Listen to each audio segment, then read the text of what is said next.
breaking news from Channel 7 Eyewitness News. Tonight, the war in the Middle East exploding in a way that the world has feared from last fall.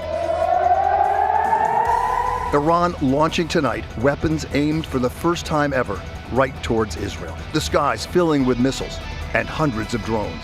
Tel Aviv to Jerusalem and across the Jewish state, hundreds of thousands forced to take cover as the sound of sirens and explosions continue through the night and into the morning.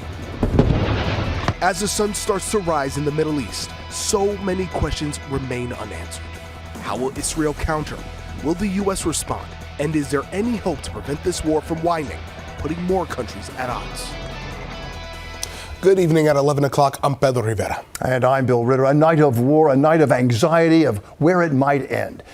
Is this what many have feared? Yes, since Hamas invaded Israel in a bloody terrorist attack more than 6 months ago. Our Josh Einiger is live in Jerusalem. But before we get to you, Josh, we want to tell our viewers and show them right here what it was like for you earlier tonight when those sirens went off and you had to run from your room. No question, the fear of war, Josh, to be sure, but also tell us about the latest happenings for tonight. Well, Bill and Pedro, good evening, good morning, I should say, here in Israel. Dawn is now breaking after a truly sleepless night across the state of Israel. In the past hour, the IDF told people who are living in the north who had been told to stay close to their safe rooms that it is now safe for them to stray from that area. Iran itself told the UN that this attack is over. And now Israel must ponder its next step.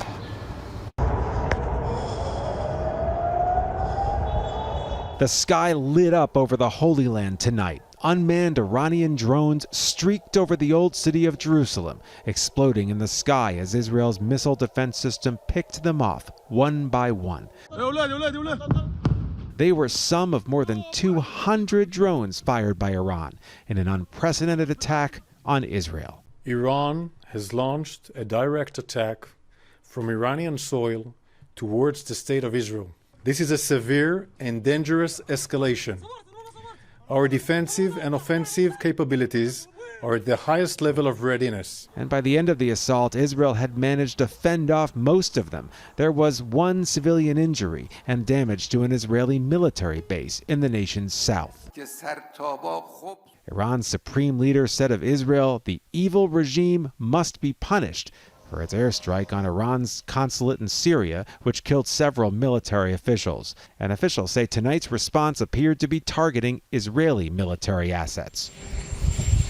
Meanwhile, in Washington, President Biden returned early from his weekend in Delaware and huddled with his national security team.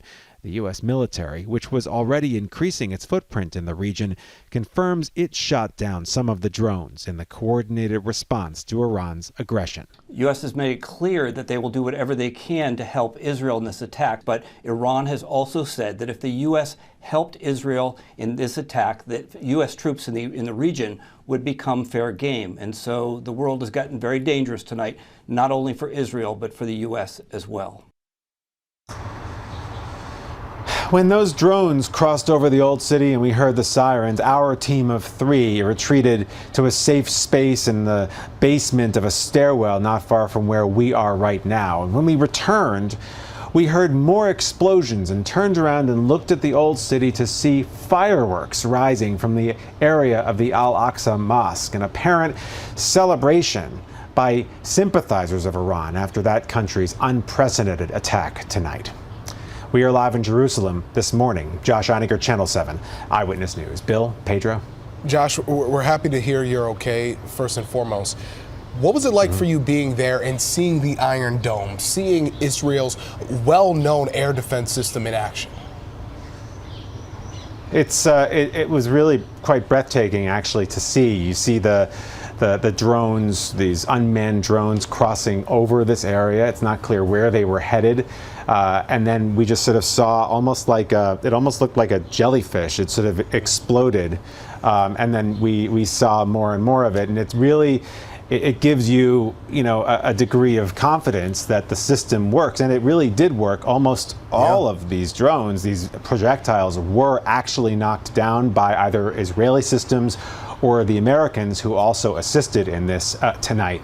There were some that did hit the ground in a military installation, and there was some damage, but no deaths and only one minor injury that we're aware of at this point. Just really remarkable. So it really did, it gives you some confidence, but it was a pretty unsettling night. Right, it could have been a lot worse, to be sure. Let me ask you one question, because Iran said at the beginning of all this that they were, getting hundreds of drones, but also putting out ballistic missiles firing at Israel, and that apparently did not happen. There's a lot of misinformation in these things, Bill, when they start and as they move forward. So yeah, no, it does appear that there were slightly more than 200 unmanned UAVs or drones. It's a little bit unclear what else Iran had or has up its sleeve, but at least for now, things appear to be calm. Okay. Josh, thank you for your reporting tonight, throughout the night. You were busy, very, very busy, and I'm glad you're all right, to be sure. Yeah, we're going to be getting our first images, we can imagine, from the ground as we see the sun rising behind you. And we're going to hear from Josh throughout the show for the next hour. Absolutely.